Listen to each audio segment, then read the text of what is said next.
is making a change, broadening the scope of our interviews. He's including a ton of great people doing interesting things, such as his guest for this interview. Meet Paul Ice Cold Long, creator and host of a nerd-friendly podcast called From Chicago to Dummast, otherwise known as the Dumbast Podcast. Paul and his crew have been at it for 2 years now. They have a great show on YouTube that covers the gamut of geek culture. They talk about movies, TV shows, video games, wrestling, and more. Paul was nice enough to sit down and shoot the shit with Odd. Here's that interview. We hope you enjoy this and the other upcoming interviews. All right, ladies and gentlemen, with me is the one and only Paul. Paul has a podcast called From Chicago to Dummast, or the Dumbast Podcast. How you doing, Paul? Go. What is up, Chris? What's up?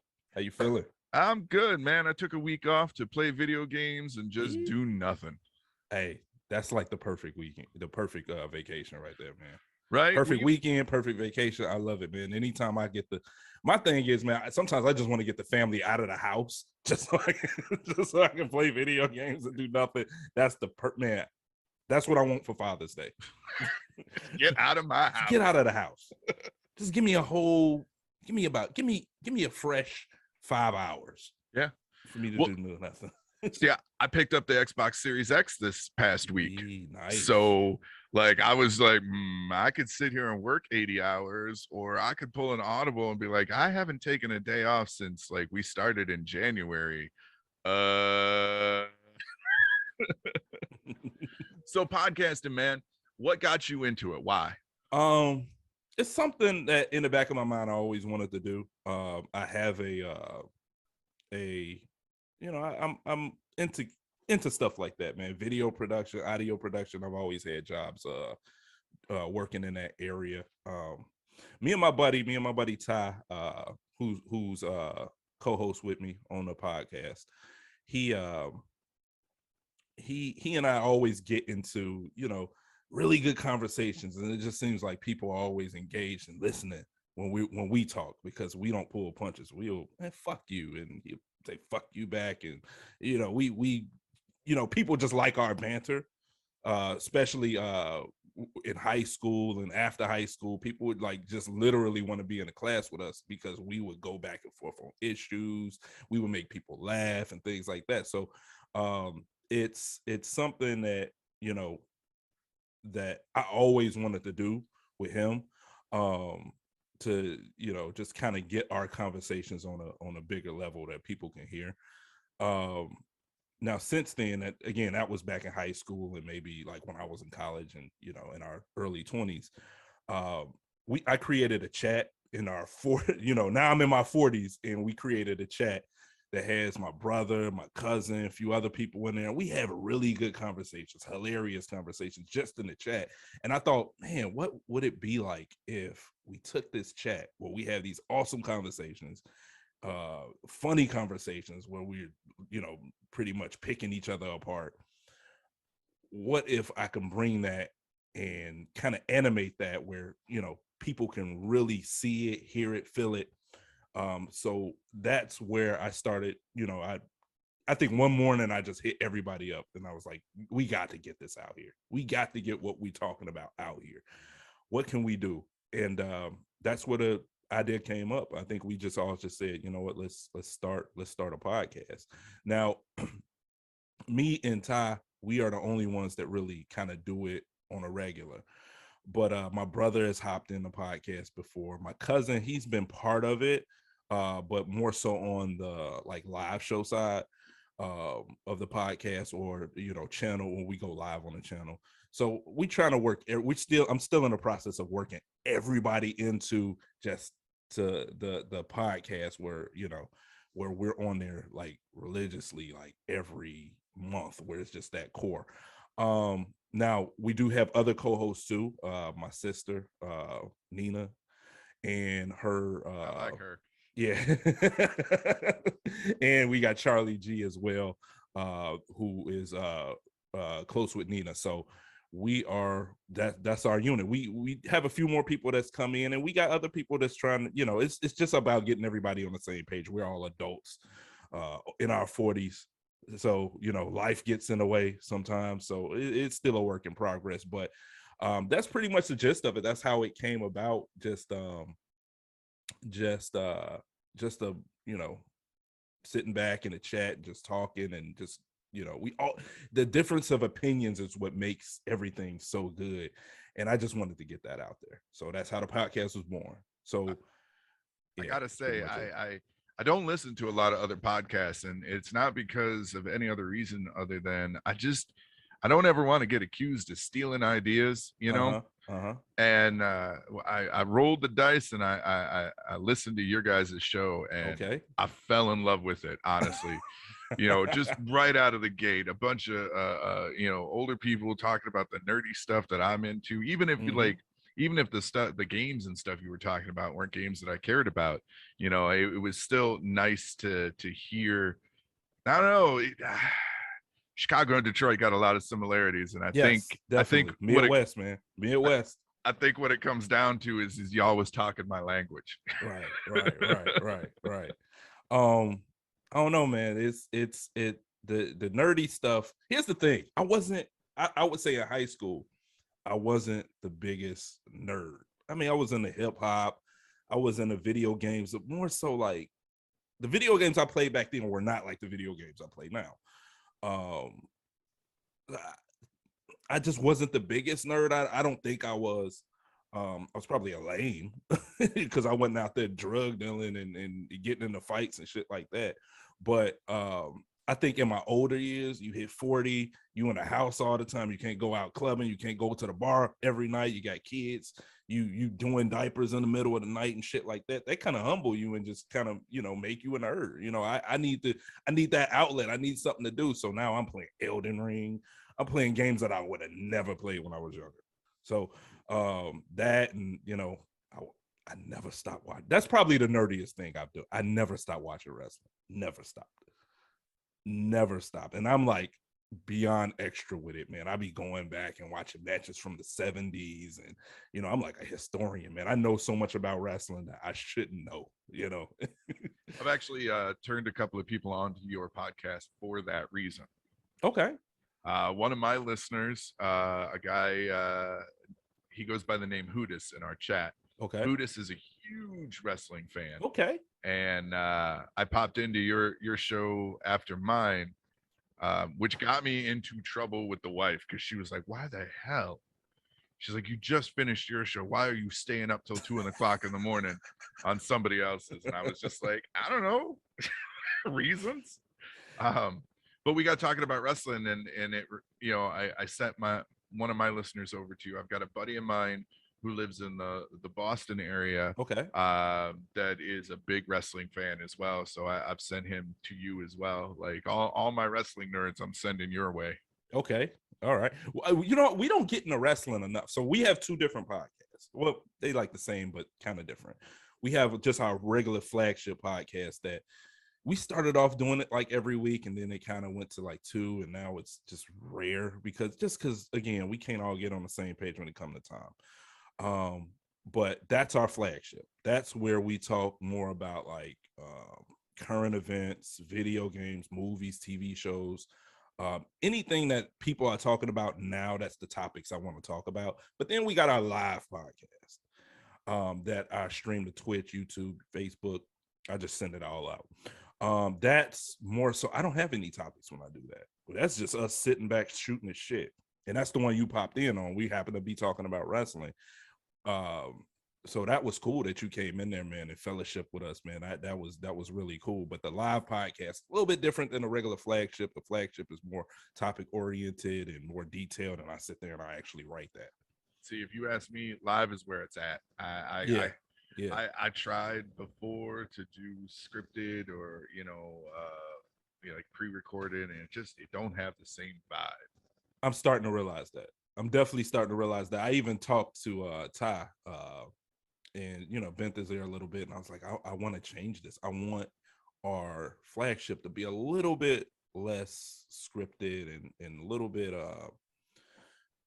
more just loose. Like we just again shooting the shit.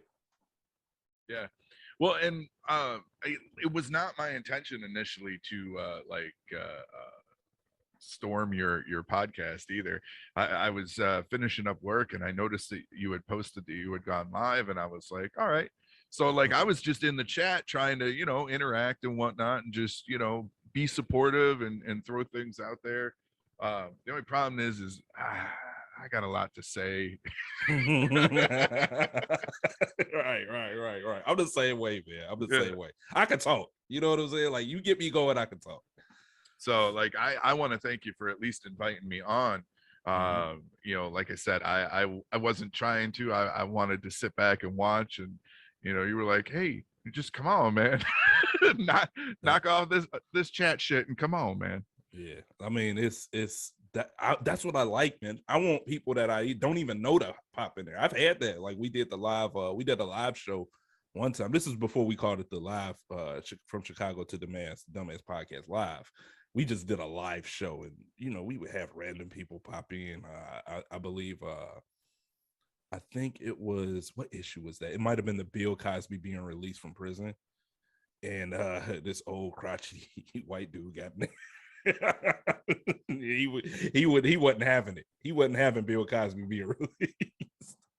Well, that's the other thing too, is like, do you typically try to steer away from political and religious, conversations? No. I talk about anything, man. I'll talk about anything. And here's the thing. It's weird because, like, in my everyday life, like when I'm talking to people on the street or I'm talking to friends or coworkers, I don't like getting into those conversations. I really don't.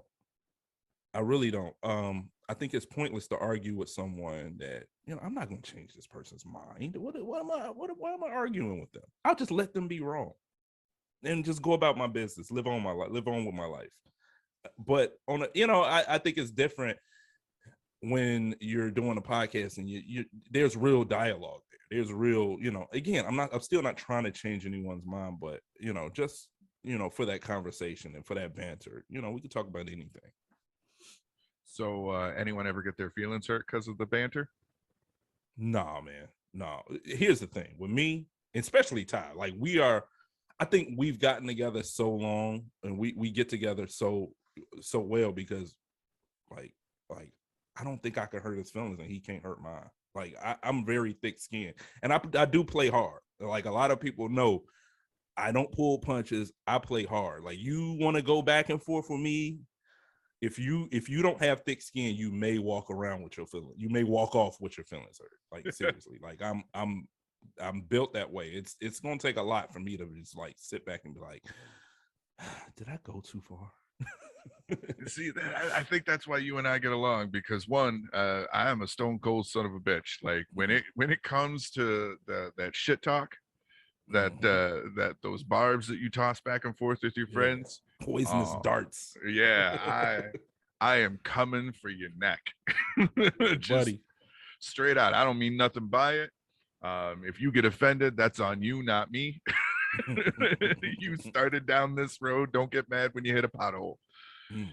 So I respect that. I respect seeing that in somebody else, and somebody else that knows how to talk that shit, and how to be entertaining, and how to make it their own brand in a way. Right.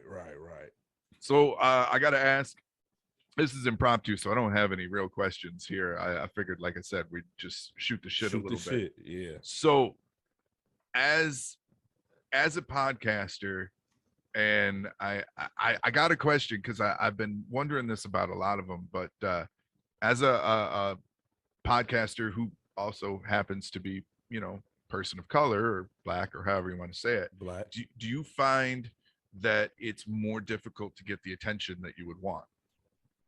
I don't even think about that. I'm gonna be honest. I don't. I mean, my channel isn't nearly where I want it to be. My podcast isn't nearly None where of us I want are it to be, and I've never really thought like, well, it's because I'm black. I think there's a market for everyone. YouTube don't care. I mean, it's probably a guy on there petting a cat that probably got 1 million views. Like, there's a market for everyone. Like that's the beauty of YouTube. It's your market is out there. You just got to find it. I just haven't found it yet, but I will. it's not just YouTube either. It's most of the media platforms that exist for small time creators like ourselves. There's a business that just opened up here, a great sub shop, and was talking to him about like, you should get on TikTok. And he was like, man, why do I want to be on TikTok? What am I going to do? A stupid dance here in the kitchen? I said, no, you could just set up the camera while you're making orders and people will watch. And he was like, they'll watch that? I was like, there is a man that started on TikTok that was putting rubber bands on a watermelon for about 3 hours every day, and he had 2 million people watching. Christ. Okay, they will watch you make food. And here's my TikTok. I got a TikTok with my boys, and it's called Sons of Dummast. I can't figure out that algorithm at all. I can't figure it out at all, and I'm just not the biggest TikToker, so I don't have the patience for it. So yeah, I stumbled upon the algorithm at least a little bit. One, consistency, same as with podcasting, same as with YouTube, same as with anything else that you're doing, is consistency. About 3 videos a day. What? 3 videos a day. Jeez. Okay. Yeah, but you figure what, 60 seconds max? Because ain't nobody got an attention span past a minute. Right. I just don't know what to put on there. Again, I'm just not the best TikTok. I don't even know what to put on there. Like, I'm like, all right, son, jump up and down, or son, dance, do the Dougie. You know, I'm trying to find something to record for. I just don't have the patience for TikTok. I've started doing my thoughts and my opinions. That seems to be what's doing well. So usually you can tell when I do taste tests every so often now too. But like, my opinion videos seem to be doing well, and it usually starts off the same way. File this under nobody fucking asked me, but and then whatever's in my head. Like, I did one today where I was talking about the women's right to choose stuff that's going on right now. And a thought that had come across my mind, so I shared it. It's like a minute and 6 seconds. But yeah, it those seem to do well for whatever reason. And that's something to look into, just like opinion pieces. Yeah, and it's a good way to, like, if you start getting a following and whatnot, it's a good way to market the podcast as well. And that's why I did it. That's why I did it. Make little clips, take a minute clip of the Dumbast Podcast that you find. I've tried that. That's humorous. Yeah, I've tried that. It's slow going, but you'll get there. Here's the thing. So I did a clip. I put it to TikTok. It got 650 views. The very next one, I think it got 20. So I'm like, what did I do wrong? There's also there's tools that you can look at. Like, if you really want to, there's analytics and stuff that you can look at to see when your followers are most active. And then you drop your videos at that point when they're most active. Gotcha. Yep. Just stupid shit that I'm learning, passing it on, man. Yeah, man. Each one teach one. So you guys talk about movies and wrestling and everything else. Like, where does your passion lie? Like, where do you want to see the Dumbast Podcast go? Like, where is that top tier dreamland? Now here's the thing. Like, okay, so there's a lot of stuff on my channel, and a lot of people say that's a mistake, but me, I like to throw as much on the wall to see what sticks, right? See what people like. Let's see what people are gravitating to. I got video game content, just straight content. Then I got content with me talking while I'm playing a video game. I got content where me and my boys are all having crazy ass conversations while we're playing video games. And all of them are different shows. I got a show with my boys on there. I got the podcast. I got interviews, just like we're doing now. So there's a lot of different stuff on my channel. Now, as far as the podcast is a part of the channel, but that's my flagship. I said it before. I that's what I really want to get off. I want to see it. There's no like hard goal there. I just want to see it do well, if that makes any sense. And when I say well, I want people to oh man, it's Wednesday. It's Dumbast Podcast Day. I wanted to get to that point where people expect it, or they're clamoring for, not so much clamoring for, that's the wrong word, where they want it and they expect it. You understand? That's where I want it to be. there's no monetary goals. There's no hard goals or anything like that. I think all that stuff right there comes with it just getting to a point where it just gets to a point, where you see the success, and that all that other stuff will come with it. That's a very realistic goal. It's one of the biggest things is like, I've been doing this for 15 years, man. Okay. So I see tons of new podcasters starting out and they're like, how do I make money with this? Or how do I do this? Or why don't I have the base? They're like, okay, well, how long you been doing it? Well, I've been doing it 6 months. Why is nobody listening? We're like, bruh. Even when I got back into it, because I took a couple of years off, and okay. I just got back into it in 2020 when I came back to Michigan, and I had to go look and see, okay, what are the metrics for now? What is considered successful now? Okay. And so if your episode does 25 downloads between when you drop it and when you do your next one, you are technically considered a successful podcast at that point. Okay. Now, the rub is most of these podcasts, it takes 3 years for them to get to that point. Okay. And if you even want to have a Patreon like I do, okay, you got to wait that 3 years usually. Because if you try to do the Patreon right out of the gate, nobody's going to pay attention to it, because they're just going to see you as money hungry. Now, when we started right out of the gate with 25 downloads, 25, 50, 60, 70, 100. But then again, back in Detroit here, I got the name recognition of Odd. I've been doing it for so long. But we're doing well, and I'm happy about that. I have no illusions that I'm going to be Joe Rogan. Yeah. I got the hairline for it, but that's about it. Okay. But like I see these other podcasters, and they're like, well, I want to be the next Howard Stern. I want to be the next Joe Rogan. I want to be the next whoever. And I'm like, why don't you worry about being the first you? Yes. And that's what I like about the Dumbast Podcast, is you are definitely being the first you. Right. That's what we wanted to start. Here's the thing, like, just even in the name, I was like, I wanted to start it and just be the Dumbast Podcast. And my partner Ty, he said, he's like, no, it's too on the nose. Let's do something to kind of set ourselves apart. And we just went back to the drawing table, and we just kind of was thinking, and he came back. He was like, why don't we call it the Dumbast Podcast? Dummast. And I didn't get it at first until I started playing around with it.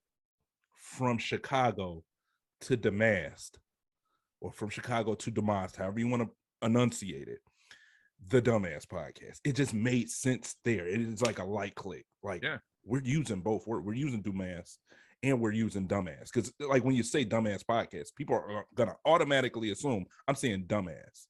But it's really kind of just like a play on words. So that's how that came about, man. Like you said, we from the start didn't want to sound like anybody. We from the start didn't want to be like anybody. We are just ourselves.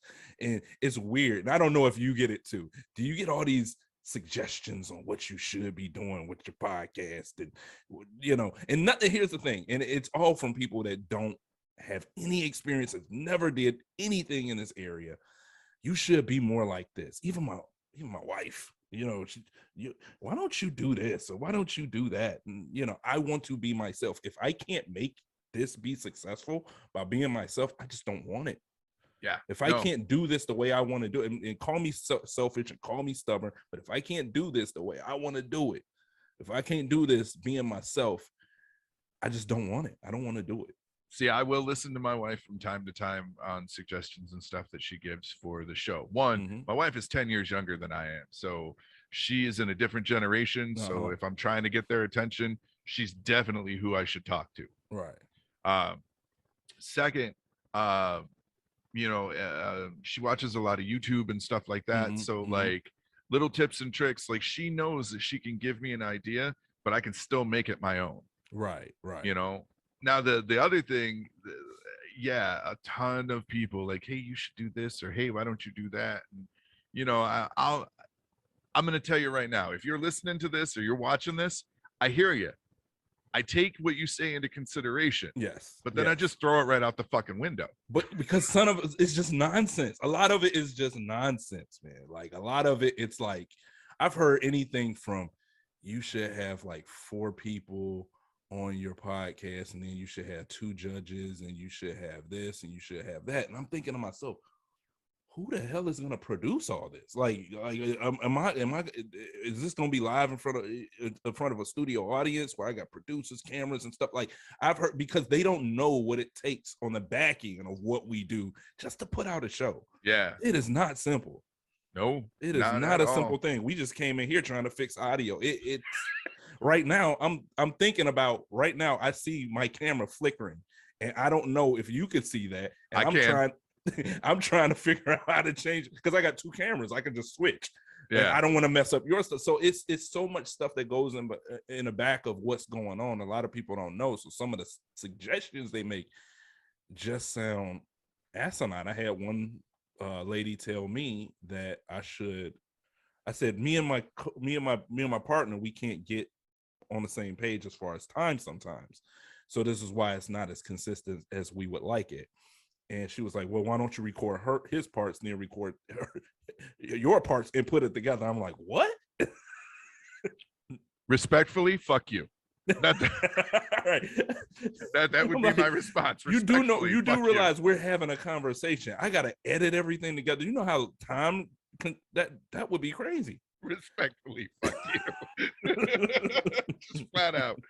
But you know, I will say this though, there have been a few, I don't know if it's necessarily ideas or comments that have been made that have definitely sparked me off. Like our tagline for the Cult of Odd now is born from a conversation that somebody had with me about a concern, because we went from the Odd Pod to the Cult of Odd.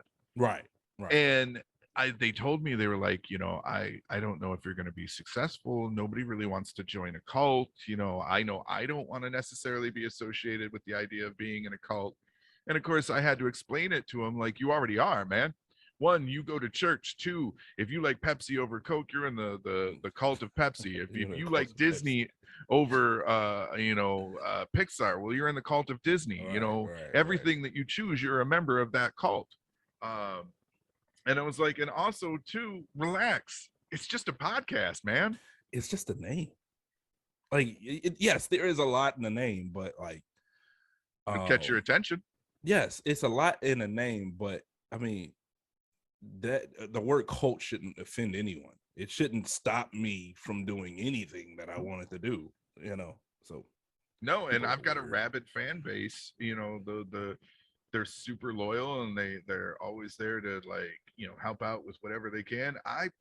Fuck it, man. I got a cult and I'm cool with it. You got a cult, you got a cult following.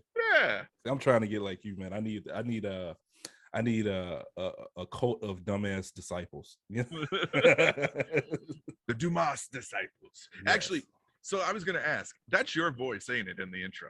Yes, it is me. I thought so. That is my what I have, I have like 3 or 4 different British accents. There's one. So I could switch it up, man. I can go Idris Elba. I could go shit, man. I forget all these guys. Well, if you can sound like Idris Elba, that explains how you got kids. Yeah. Oh my God, man. So like the intro, I gotta say, I absolutely love the intro to your podcast. I love the setup, because it's so like regal and refined and serious, and you get to the end and it's like the Dumbast Podcast. Yeah. Like it's just that right turn. Yeah. That took a lot of. I used to do that live. That's the funny thing. Like when we first started out, if you go back and look at the very first episode of the Dumbast Podcast, it is janky. It is janky. And like I would do like the very first maybe 3-4 episodes, I would do it live. I would, from Chicago to Dummast. the Dumbast Podcast. But there's more in there, but Right. I can't remember it off the top, man. But yeah, man, I would do that live, and I mess up. If every episode, and we haven't changed it, I say the Marina Trench when it should be the Mariana Trench. Yeah, I fucked that up. But sometimes you just leave in mistakes for the hell of it. That's why we left it in. We just because it's still funny. Yeah, it adds to the mystique of it, Like in my disclaimer, if you listen closely, when the guy says you're about to listen to our programming, it's programming. Like there's a definite pause there, and it was because I use a voice to text or a text to voice program. Okay. And getting it to properly pronounce programming was a nightmare. So I had to write program and then eng. And by the way, man, y'all intro is on point. I love the way that come on and the sound in the back. Oh my god, man! I get so hyped. Like your intro really gets me hyped. Yeah, like really gets me hyped, man. It does me too. Like right when it gets to that last part where you hear like, I'm ready to go. Yeah. That intro actually is in part due to a local band here that we play called the Chinchillionaires. Okay. They allowed me to use one of their songs, and then I edited it and basically did my own little remix on it. So the voice that you hear in the beginning is like, I am aware. That's me. Okay. And the most of the voices other than the singing in the actual song were me because I'm all I got. It feels like that sometimes, man. It feels like that sometimes. It is definitely a labor of love what we do. Yes. And I'm just talking about the whole channel. Like it's I love it. I'm addicted. This is a drug, man. And when I'm away from it, or if I can't work on it, I feel I don't feel good. It's like I need to work on the channel. I'm not getting views, I'm not getting watch time, but I need to work on the channel because one day I will. One day it is gonna blow up. Something that I threw on that wall will stick. Taking this week off was one of the hardest damn things that I've done in a while, because like I just got this new PC set up and everything, and like everything's going good. I got a bunch of new programs and stuff that I'm using, and like I was like, I need a break. I need a small break. So every day I'm looking over at my PC from my chair where I'm playing video games, like I should be over there. I really should be doing stuff. No, we're not gonna do it. Like for the most part, I stayed out of my messenger too, so nobody was bothering me about stuff. And and in the back of my head, I'm like, I need to start scheduling these interviews for next week. I need to start doing this. And finally today I relented. I woke up at 6 a.m. and I was like, all right, I'm sending emails, I'm doing this. So yeah, it is an addiction. I do get a question for you. What is something you would like to do with the show though? Like one experience you would like to have? Well, I don't know about for the show. I will say for the channel, I want a wrestling show. Yeah. I want it where me and maybe 2-3 other people, we just have a wrestling show. We talk about that, whatever happened that week in wrestling, what happened on a pay-per-view, what happened on Raw, what happened on SmackDown, AEW, Impact Wrestling. I want a wrestling show where we talk about nothing but wrestling.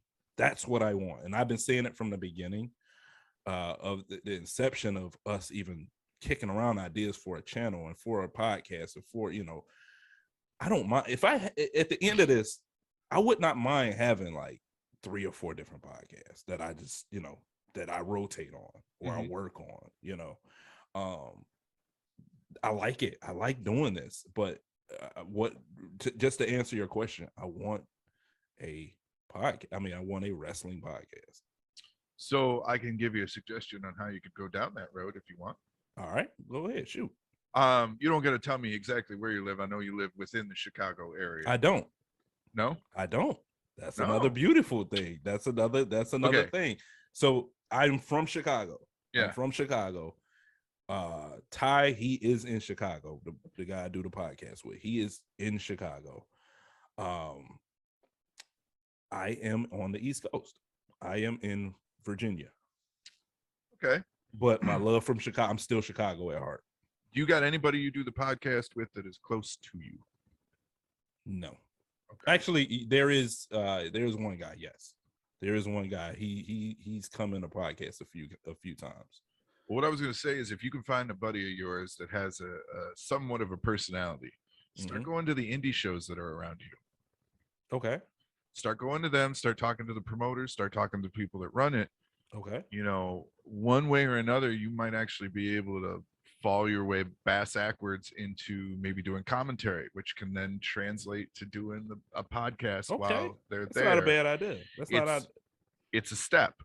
Now, there is a guy that I've gone to shows with. WWE has come out here, and we've been to a few shows, but I don't know. I don't even think he knows I do a podcast. So, I mean, that maybe I could talk to him and see if he'd be interested. But we've gone to a show or two together, so maybe he might be interested. That's a good idea. I haven't even thought about that. Yeah. I used to do it. I used to run sound, and then I would do interviews with the wrestlers and whatnot, you know, before they had a show coming up. I promoted for them and whatnot. We would talk wrestling, of course. But it is a good way to get your foot in the door, especially if you tell them you're willing to sit down and do it, and they didn't got to pay you. Okay. You know, if they'll cover if they'll comp you your ticket to get in, you know, you'll do the announcing or set up to do a podcast from the event live. Might take you a couple of months of putting FaceTime in and whatnot. They do run a lot of shows out here, so it shouldn't be that difficult to find shows. But yeah, man, that idea is clutch, man. See, not all the ideas people give you are bad. Right. No, here's the thing. Now, going back to you're right. Not all ideas are bad, but when they're bad, they're bad. And, you know, I'm all like, if something makes sense, I'll listen to it, and I'll even add it.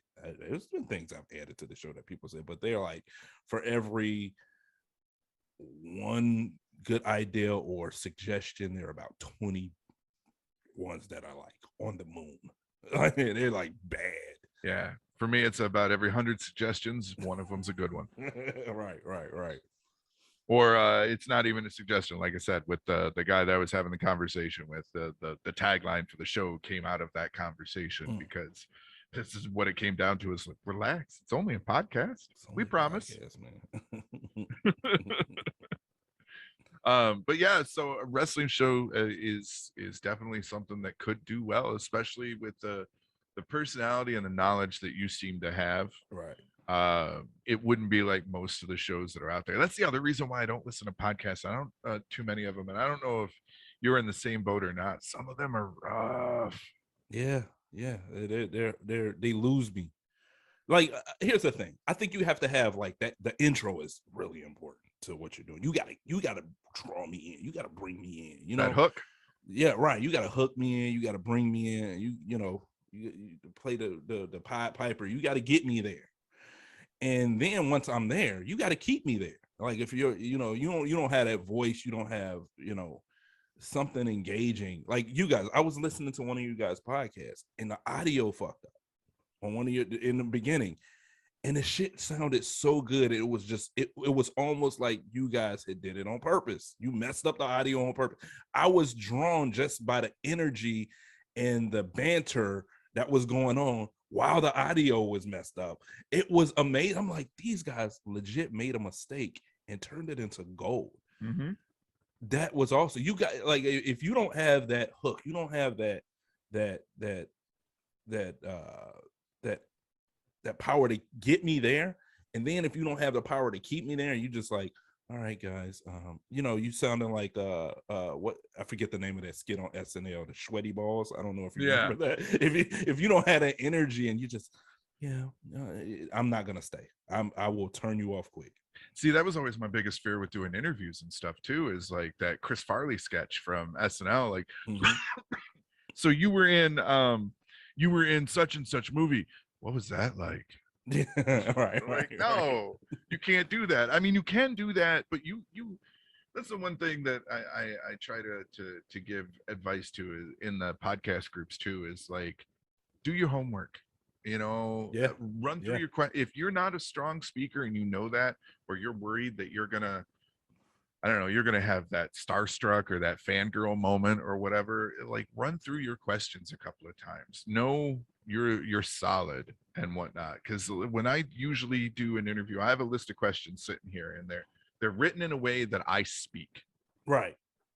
I'm looking around for, bro. I got paper all over here with questions, and I mean, I got all type of stuff, man. Like, I got interviews that people who haven't really fully committed yet, but I got all the questions down. I'm ready. I'm ready to go whenever they say, "All right, let's go."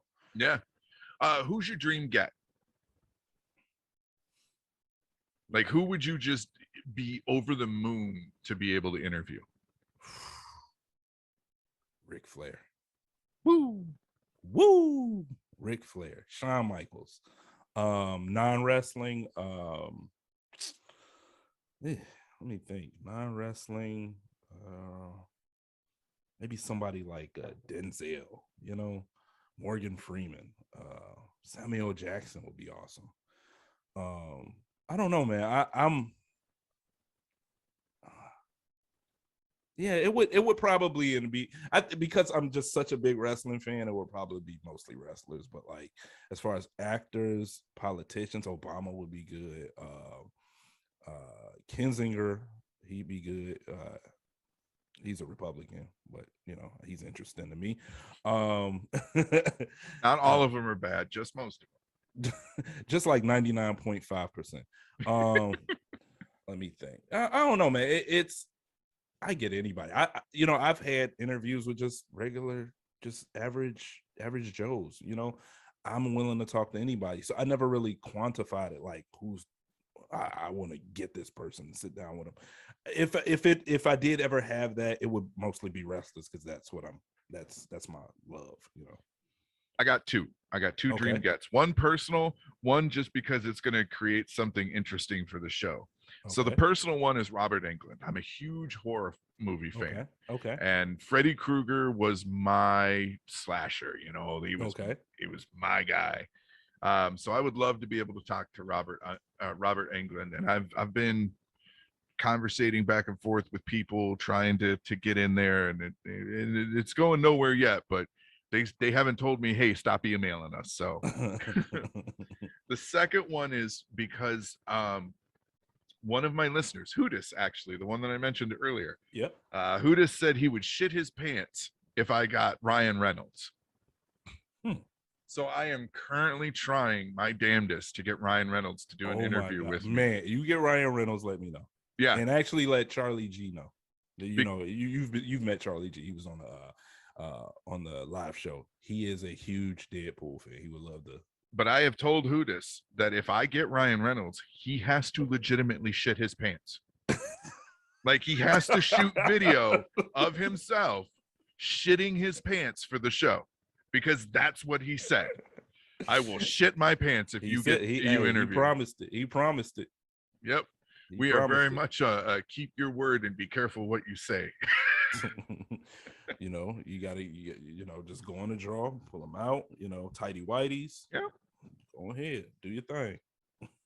Buy a special pair that you can throw away afterwards. You ain't even gotta wash them, just shit and ditch. Right. I want you to go to Target. I want you to go to the big boy section. Hanes, Fruit of the Loom, I don't give a fuck. Buy the cheapest pair you can get, man. You're just gonna ruin them. Right.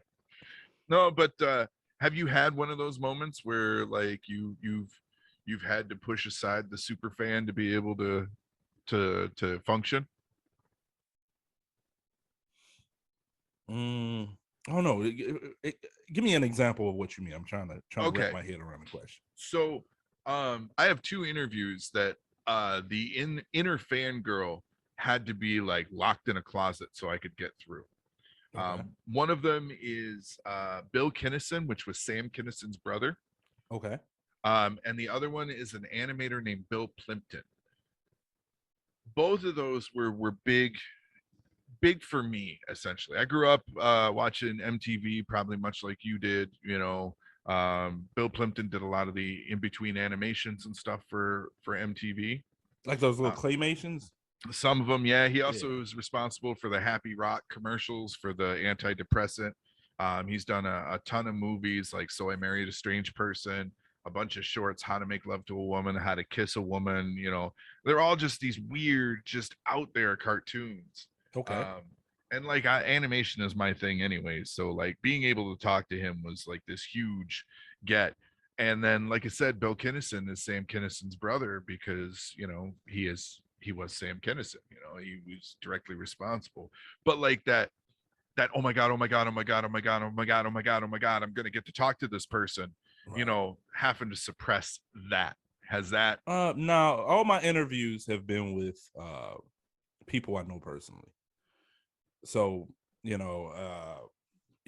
basically the way my interviews go, I'm trying to spotlight someone who's doing something. Maybe it's a side hustle, maybe it's something they're working on, artistic or whatever it may be. Maybe it might be a cause. I've done interviews with people that are trying to provide some type of social change in their immediate neighborhood. I've done interviews with a guy who makes clothing. He makes urban gear. He makes urban wear.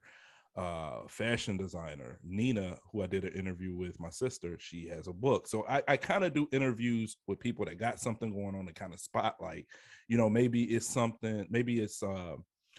someone who might be interested in what they're doing, and maybe someone who is a watcher of our channel or a podcast can see that, and maybe they can get involved with whatever they're doing. I kind of do it for a reason. My interviews, I would like to get some more famous people and people with notoriety on our channel. Just I just don't know it. I don't have those type of connections yet. You can find them. Is there stalking involved? Like no, not technically. What I would suggest doing is and this is a piece of advice for any podcaster, but what I would suggest doing is start looking up PR firms. Okay. Start looking up your PR firms, see what some of the bigger ones are, and start sending off emails. Okay. One a month to every PR firm. Eventually they will either tell you, hey, stop emailing us, or they'll give you a shot. Okay. Now, how much money is involved in trying to do these interviews with people? Because your boy is broke. I haven't spent a dime. Oh, okay. Even better. I you know what? That's not exactly true. I lied. I pay $15 a month to be able to record long form on Zoom. Okay. That's it. Okay. Because you're helping them promote. Regardless of whether or not it's doing anything for you, you're helping them promote. Okay. So PR firms. I'm gonna look into that. That's man, I'm learning. So look at this. I'm learning. And if you're interested in movies and whatnot, if they're older Hollywood stars, most of them, but I could probably connect you with the one publicist or PR guy that I've been working with for a little bit. Like I said, he deals a lot with older Hollywood, but it'd be a start if it's something that you're interested in. Hey, I'm down. That's man, I'm learning, man. You taking me to school. Again, man, 15 years. 2. Just made 2 years. But you're good at what you do, and I wouldn't be able to tell that you've only been doing it for 2 years. Well, again, like I said, me and Ty, we've been working in video production and audio production and stuff like that since we were in high school. So it may come off like we've had to tell people we make this look easier than what it actually is. We make it look easy. So when you see a show and it looks good and it's all in HD and the transitions look nice and just the whole mise en scène of what goes on inside that box that you watch, we put a lot of work in to make it look like that. No, I know, especially doing it live, because my show, it's always been based in improv, essentially. because there's no script. I have no idea what the hell's going to come out of my mouth, my guest's mouth, or my co-host's mouth, or any of it. We've got a loose idea of topics, and that's about it. I don't do a lot of editing with the show, honestly. I do no editing with my show. I mean whatsoever. It all has to be right out. Well, I say I don't do a lot of editing because so there's when I hook into my server to broadcast live through, I do 15 minutes of pre-show music that gets chopped off. So I can't say I do no editing. Got to stay honest. But when it comes to the actual show, unless there's a huge screw up, like the whole program shut down and I've got to scramble and get everything back up and it's created 2 files, there's no editing. I like presenting it as it happened. I've had to edit our podcast maybe about 2 or 3 times out of 50 almost 50 shows. So it's very little editing that goes on. Now the YouTube video that you may end up seeing, that's where the editing goes in, because that's making sure that it looks good, and like you said, the transitions and whatnot. I try to throw up an image of the bands that we're playing and link to them and all this other stuff. Now I do edit like game content, gameplay. That's where most of my editing is coming in. You still playing Elden Ring right now? I played Elden Ring 2 nights ago and got my ass whooped, and I got sick of getting my ass whooped, so I cut it off and started editing Elden Ring clips. So now you got to go back and watch your ass get whooped. Yeah, right. Pretty much. What's your guilty pleasure video game? Guilty pleasure video game. Oh, yeah. Goodness. Flight Simulator. Really? Yes.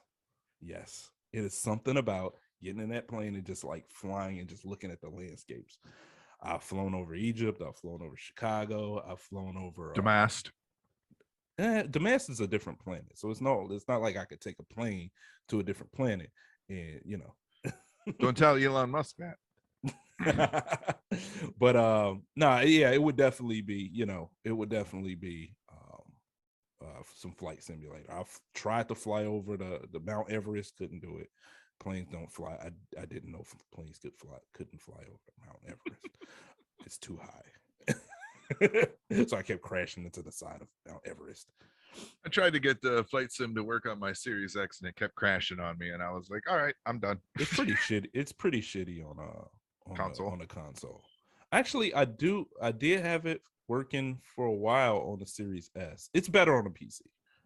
If you got a strong enough PC, it's clutch. Yeah, but I got it through Game Pass on that. Yeah, I didn't have to pay. Me too. I didn't pay for it. Didn't pay a dime for it. Plus, I'm not a big PC gamer. Like I used to be way back in the day, like Command and Conquer and Diablo back in the day. But once I found consoles, I was like, look, I don't have to worry about upgrading every time a new game comes out. I'm not dropping hundreds of dollars on shit that I just dropped hundreds of dollars on 3 to 6 months ago. So I've kind of sworn off. The wife is slowly, now that I've got this new machine, pushing me towards PC gaming. That's why I mentioned Myth Force, is because I've actually played that. Right. Which, if you haven't gotten into yet, you need I haven't gotten into it yet, but I will, man. That game looked pretty fun.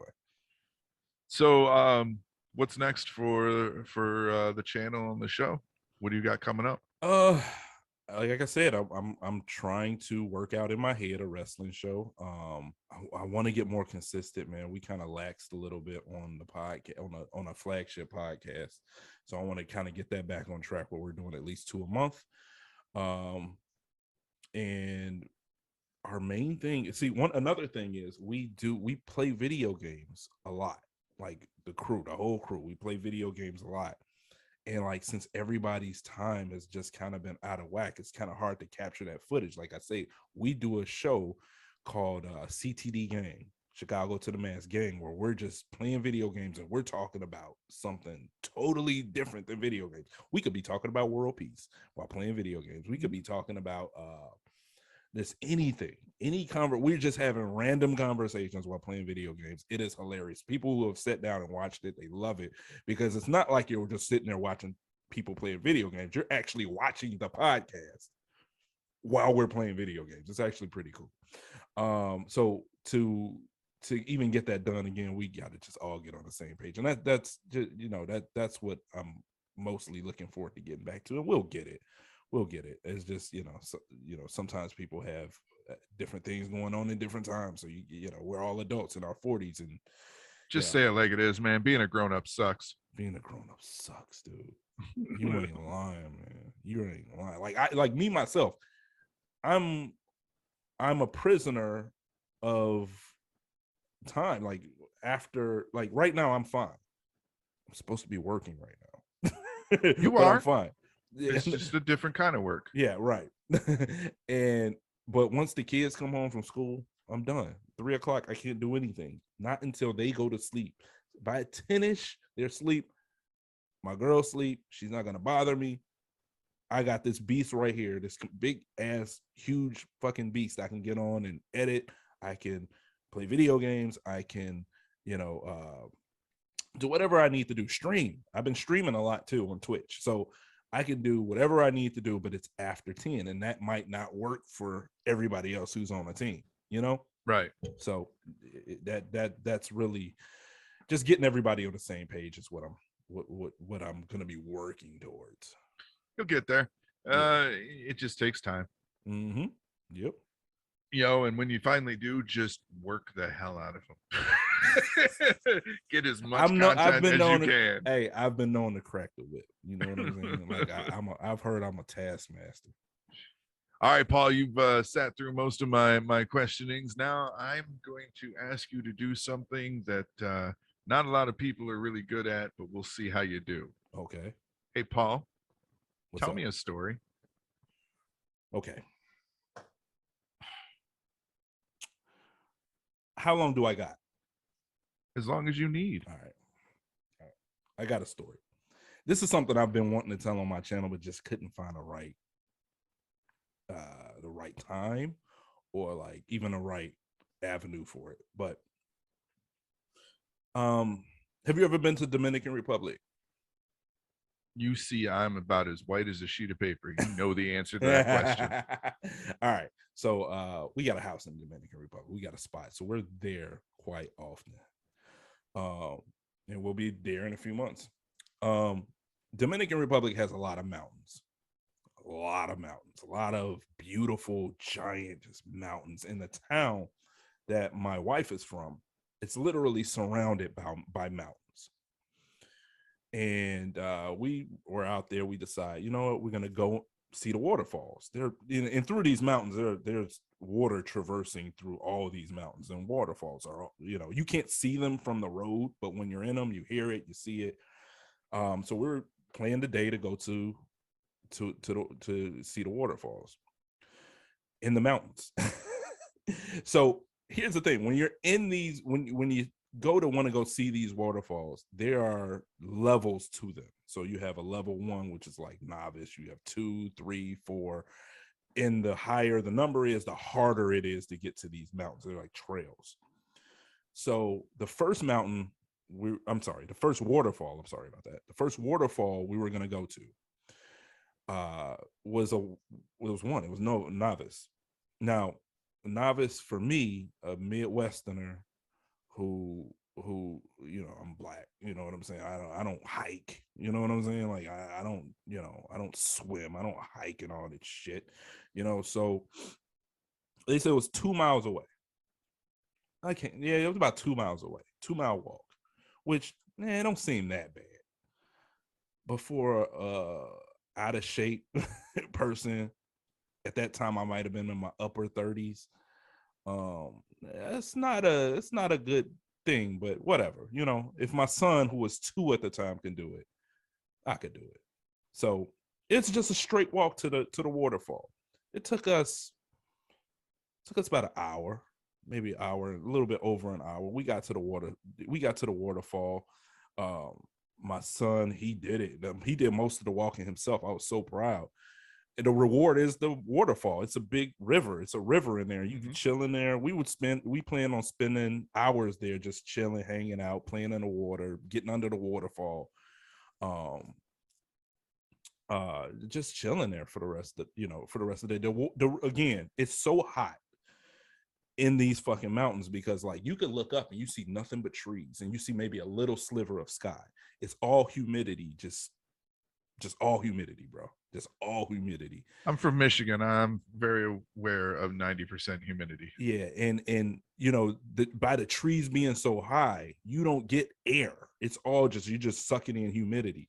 So that kind of gets you winded anyway. But so the reward is getting to the actual waterfall and river where you know you got water at least to be in, so you feel cool. You're not getting that punch in the face from the humidity. So we're chilling. It's about an hour in. You know, we having fun. We throwing rocks and throwing the ball, and we're all just chilling at the river. You know, so one of these. So a guy shows up. You know, shirtless white guy. Looks like maybe he's from Europe or wherever the fuck. I don't know. You know, you've seen these guys, backpack and no shirt, kind of look like James Franco from 127 Hours. Yeah. Hey guys, hey, you guys want to go to the this waterfall? It's another waterfall. It's only a football field away. It's only like 400 feet away. And I'm like, nah, bro, I'm good. I'm here with my family. My girl was like, no, you should go. You definitely go. Here, take some pictures. And, you know, I'm like, I'm cool right here. So she pushes me. She just, you know, and now I don't want to seem like a bitch. This guy show up. He ain't got no shirt on. And you know, my body, I'm all flabby. You know what I'm saying? If he could do it, I could do it. Wait. Your girl pushed you to go wandering off into the freaking mountains with some random ass white dude that neither one of you had ever met. Never. Jordan Peele's got a movie coming out about that, I think. Because like even my white ass would be I think like, I'm good. I can't remember why she pushed me to do it. This was some years ago. I don't really remember why.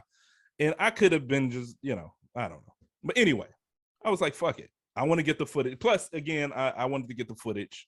I'm big in video and things like that. And I had been taking pictures and videos all through just to get to that waterfall. So this waterfall was a level 3. It was when I saw the level, when he said, when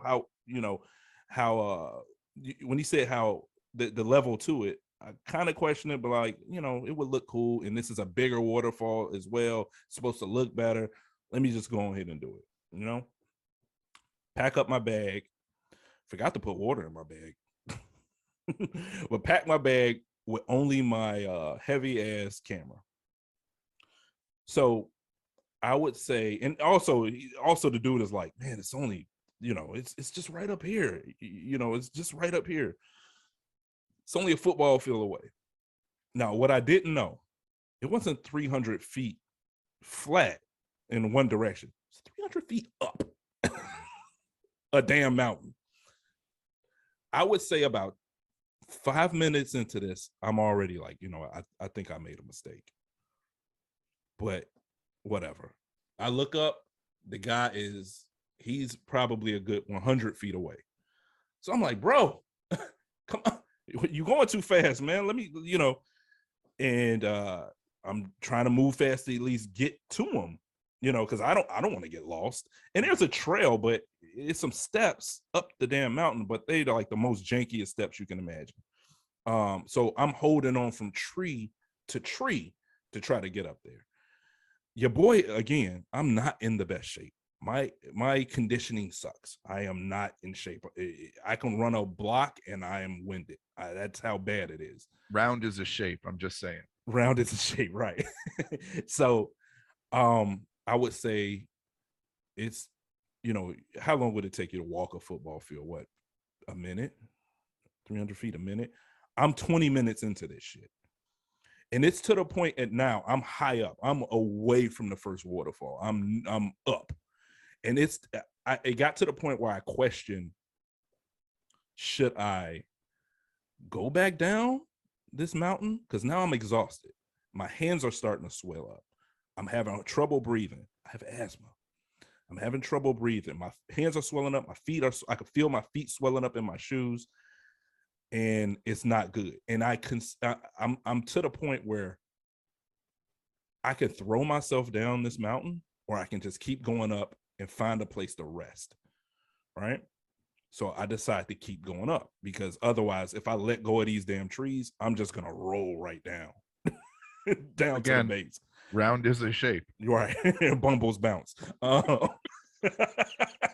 So at this point, it's not looking good for your boy. I'm like, what? I'm in trouble here. I can barely breathe. I'm exhausted.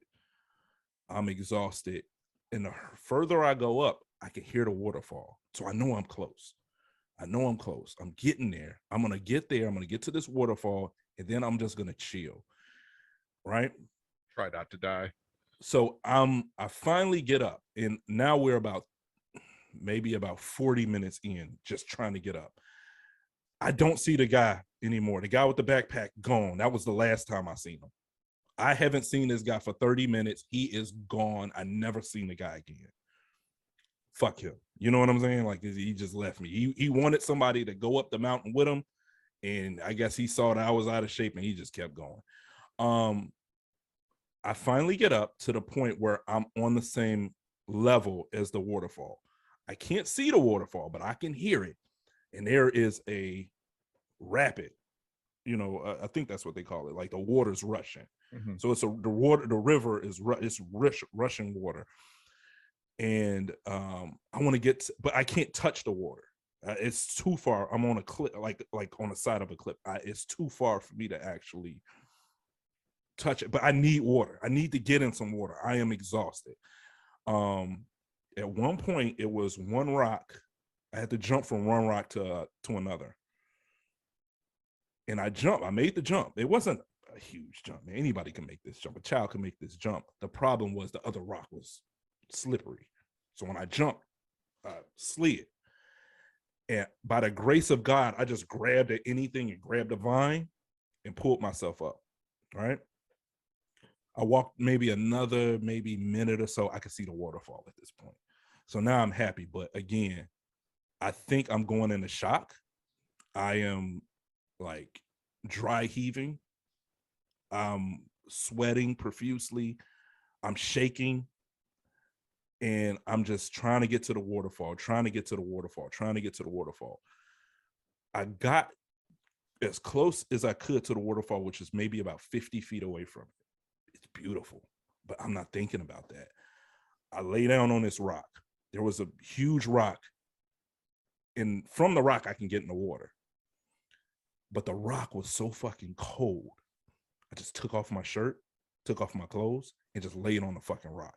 Because the rock was cold. I was like, I needed to cool down. That's how hot it was. And I'm on that rock, and I'm like, okay, this is it. I'm about to die. This is it. While I was on that rock, I swear to God, I made peace with God. I'm like, man, I don't think I'm about to die. I can't even catch my breath. There's no air. I'm losing it. And I'm on that rock. I'm at the point where I'm like, I'm just going to go to sleep. I'm going to go to sleep, and hopefully I wake up. God, if I don't wake up, I'm cool with it. I made it here thus far by 30. I think at the time I was 38. I made it here. I'm good. Just take care of my family. I'm literally on a rock with no shirt in my drawers. And I made peace with God. And all I'm thinking about, if I could just have a glass of water, God, if I could just get a glass of water, and, I'm cool with everything. Just please take care of my family. I legit thought that was it. I was gonna die because I'm shaking. I'm like, I don't even know. I could have been having a seizure. I don't know. I was just that out of it. This is the part that's gonna trip you out. This is the part that's gonna trip you out. Because I could have went in the water. I could have just fell in the water. But again, the water's rushing. So I'm gonna go down a bunch of waterfalls and just kill myself. So I'm just on that rock. And as I was laying on a rock and I'm preparing myself to go to sleep, because I convinced myself, just go to sleep. I don't want to go into shock and die, or just go to sleep and hopefully I die in my sleep. This part's going to trip you out. A naked fat lady comes running.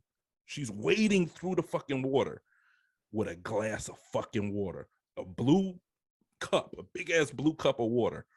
She climbs on a rock. She gives me the water. She feeds me the water. No lie. Naked fat lady. I assumed she lived in those mountains or had a house somewhere, or maybe there was a tribe of people that lived in on this fucking mountain with these waterfalls. But she came with the water, fanned me, she, fanning me and, slapping, trying to get me, I never really lost real consciousness, but like I was trying to go to sleep. Mm-hmm. Like I was that exhausted where I couldn't do anything. I mean, even lifting my head took a toll. I probably sat on that rock for another 2 hours till it started getting dark. And I'm still shaking. I'm still out of it. I'm exhausted. I was able to get some movie, like some pitch, like take a movie while I was on the rock. And when I was, but I'm shaking. I'm, it wasn't good for your boy, And like I said, it started getting dark. My family did not know where I was. And if I had a hard time getting up there, all of them would have had a hard time getting up there. So I'm like, okay, I'm still in bad shape. I need to get down, because if they leave and it get dark, there's no light. This is a fucking mountain in the middle of nowhere. If I get stuck, I'm dead. Like I wouldn't be able to see anything but the moon, maybe. And like I said, it's covered by trees, so I probably wouldn't see the moon unless it went directly over the trees. So now I'm thinking about, okay, I survived this for now. Let me get back to my family. So I'm basically, I jump from rock to rock and going down. So basically what I was doing was just grabbing trees as I go down. So I was like bouncing from tree to tree just to get down the damn mountain. I could start to hear my family. They're yelling for me. Paul, where are you? Can you hear us? They when I heard them, I was happy that they were still there and didn't leave me. Now, here's the tripped out part. I was so out of it. It's another tripped out part. I could see snakes, like from tree to tree. I could legit see snakes. And you know how, like, if you see a snake, you would instantly jump? I couldn't even do that. I was more so trying to survive and get back to my family. Seeing a snake wasn't even a concern to me. If I got bit by that snake, like, that exhaustion and that, just that fight made me see a snake like it was nothing. So I'm like going from tree to tree. I'm getting down. I'm trying to yell. I don't have a voice. So I'm just trying to get down to them as fast as I can. At some point, I was like on my butt, just scooting my way down the damn mountain. And when I say, here's the thing, when I say a mountain, I don't mean like a mountain straight. It's more so like a incline, Right. So I get down there. It's not fully dark, but it's getting there. And we still got a whole nother 2 miles to walk just to get out of the damn mountain from the novice, the novice part. So, yeah, man, that's pretty much it. I get to my family. They were happy to see me. I told that story to them. I just told them I was too exhausted. I couldn't get down. I was, trying to survive. I was, it was tough, man. It was tough. And I don't think the story I'm telling is giving it justice or how bad it was. I don't remember a lot of it because, again, I was just too busy just trying to catch breath. As an out of shape Midwesterner, yes. I know exactly what you're saying. I've got a trip coming up that my co-host wants me to go walking through the woods on, and I'm like, ugh. As long as there are no mountains, you're cool, man. As long as there's no incline or like, this is a huge ass fucking mountain. And here's the thing, I wasn't even on the top of this damn mountain. I was maybe somewhere on the lower third of the mountain. So you ain't going to see no waterfalls up at the top. No, I probably will never do that again unless I like change my whole lifestyle and get in shape. I would never do this. I would never do it again. You just need that naked fat lady on speed dial. Man, she saved my life, man. I don't know who it was. I don't know. She came out of nowhere, man. All I do know, so when I have told this story to people, that was a figment of your imagination. No, that shit happened. That shit happened. She was running, wading through water. I'm seeing the breasts flop up and down. Like, I'm like, the naked fat lady saved my life, man. She was an angel. That was an angel, man. So I usually pull the name of the Tell Me a Story segment from the story itself. And I want you to know that that's going to be the name of it is Naked Fat Lady Saved My Life. There you go. That's amazing. Yes, I'm for it. Naked Fat Lady saves my life. All right. I got one last thing for you before I let you go. Okay. And that is our interview roulette segment. Are you ready? Ooh, okay. Let's All go. right. So in the beginning, I had you pick 5 numbers. Yep. Between 1 and 250, and I got the questions that correspond with them. So the first one is, how would you describe yourself to a blind person in 5 words or less? Crazy guy that don't give a fuck. But how would they know what you look like? They don't need to know. They would just need to know I'm a crazy guy that don't give a fuck. Fair enough. I'm sorry, man. I'm sorry.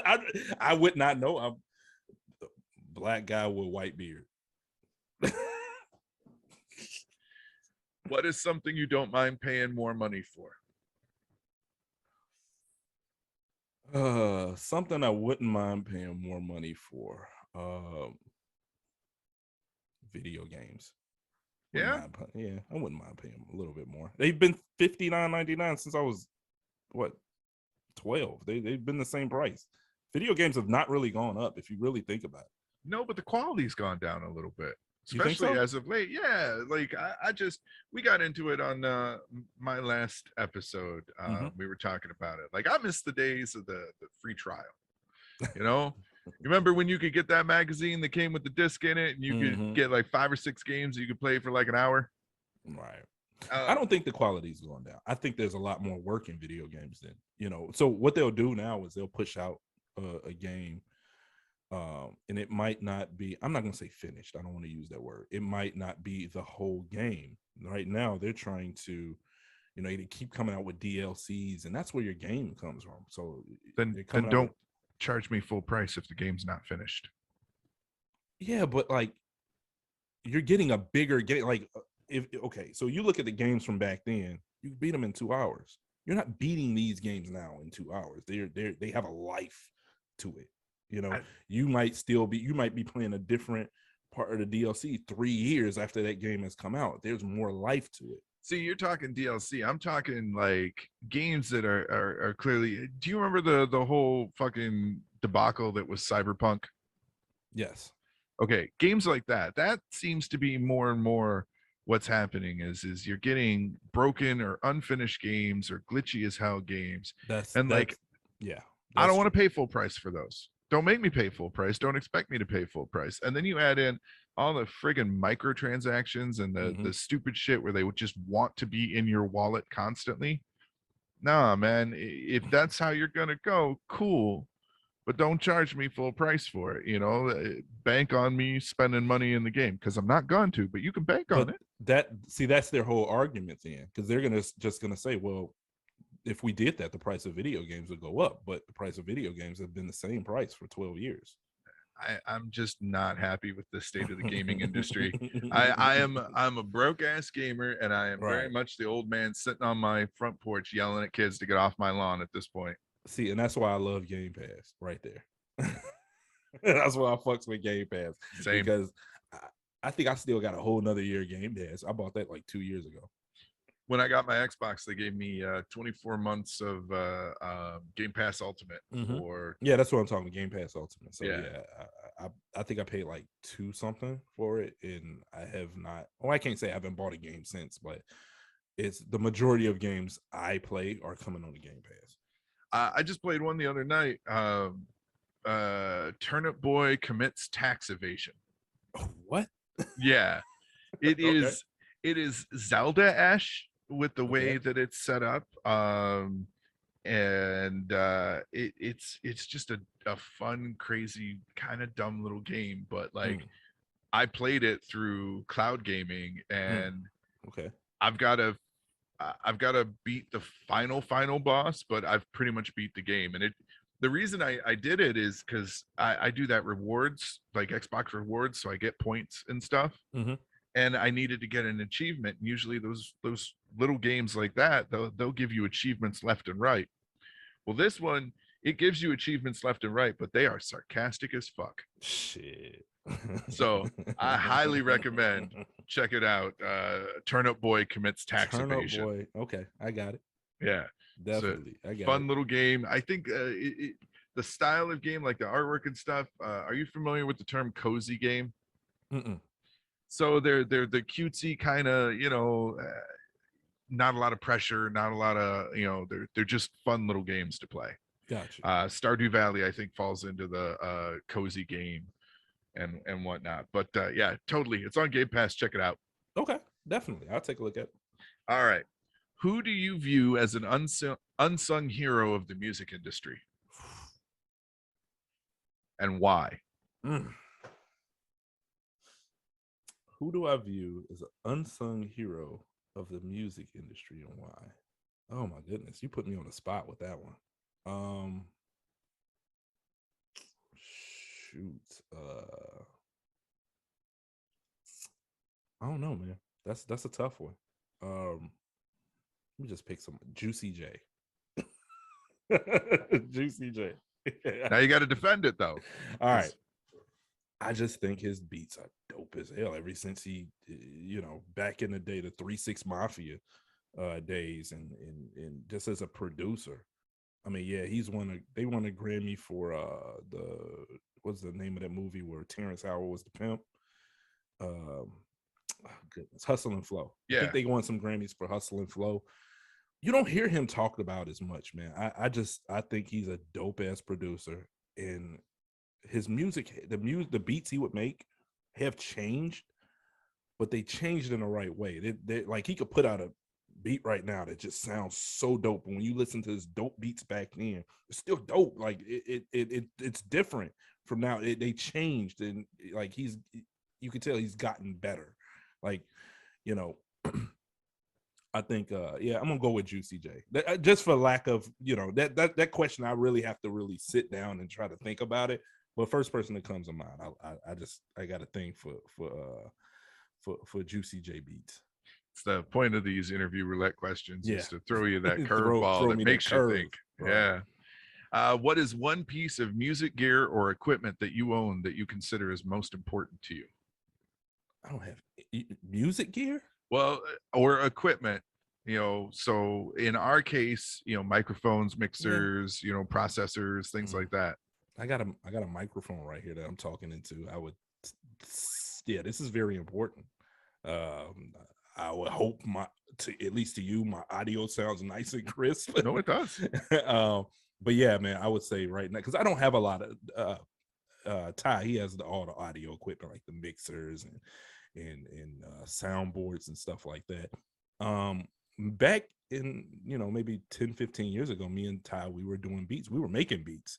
So we had all type of, we had Pro Tools, what is that called?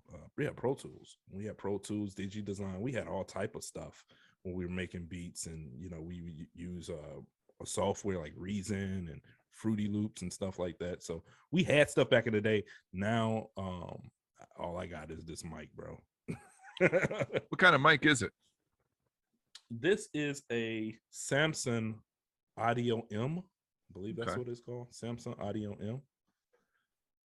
Yeah, it's pretty good mic, man. It came with some recording software. I never installed it. But yeah, it's pretty cool. It's clutch, man. It's clutch. I do have to upgrade. When we first started, we both got the same mic. When me and Ty started, we both got the same mic, and he's since upgraded. I don't do a lot of audio only stuff. but he does. Nina and Charlie, they both have this mic, so we all kind of set on this. It's clutch, man. This sounds pretty good. Yeah, It does. Yeah. All right, and your last question for interview roulette. Now, we haven't talked about what you do for a living, so figure in podcasting and the show. Okay. What advice would you give someone wanting to pursue a career similar to yours? Jump off the cliff. Because that's usually the hardest thing. A lot of people say, I want to do this. I want to do something. I still get people to this day. Man, I want to do what you do. And what did you have to do? I jumped off the damn cliff. I just did it. When you just sit there and you say, I want to do this, I want to do this, you kind of get stuck in you kind of get stuck in the weeds of, I want to do this, but you never do it. Just do it. How do you do it? I just did it. I just started it. I just told you before, our first show, when you look at our first show, it looks like crap, but we did it. And since then to now, our shows have gotten progressively better, because at some point you just have to jump off the cliff. Some point you just got to stop talking about it and you got to do it. I would say another thing is be consistent. I wish I was more consistent right now. It's kind of out of my hands, but I wish I was more consistent right now. And I know consistency is the key. But again, even to get to that consistent point where you want to be consistent, you got to jump off the porch. You got to jump off the cliff. Yeah. Don't be afraid to take chances. Yes, definitely. And be willing to learn. I think that's the big thing too, is like you had said, you get advice from a lot of people, and, you might, out of, 20 or so people that give you advice, you might get one or two good ideas, but listen to all of it. Yes. And figure out what's going to work best for you, in my opinion. Yeah. Like you said, a lot of it, you just like, get the hell out of here with that. You think that to yourself, but then you do get, you come across a few that got some good points. Like just talking to you, I learned about 3 different things that I could be doing. So, and someone much more experienced in this realm than me. So thank you for that. Yeah. And you can reach out to me anytime, man, if you got questions or whatnot. So we're at the end of the interview. I want you to tell the people where they can find you. On YouTube, you can find us at From Chicago to Dummast, the Dumbast Podcast. We are on the audio version of our podcast is on Podbean, Apple Podcasts, and Spotify. So you can check us out all those places. Again, YouTube, From Chicago to Dummast, the Dumbast Podcast, where you will find all type of stuff on our channel: podcasts, interviews, show what my sons call Sons of Dummast. Video game content, a lot of video game content. I'm playing Gears of War on there. I'm doing right now playing a lot of Elden Ring on there. So Flight Simulator you can even find on there. But mostly that our flagship is that podcast on there. You can also check us out on Twitter and Instagram, Dumbast Podcast, all one word. All right, Paul, I want to thank you for taking the time to sit down with me, man. Thanks for having me, man. I really appreciate it. We've been trying to do this for a while, so I'm glad we finally got it. And it was just, hey, man, when do you have time? I got time now. Say less. Just say less. All right.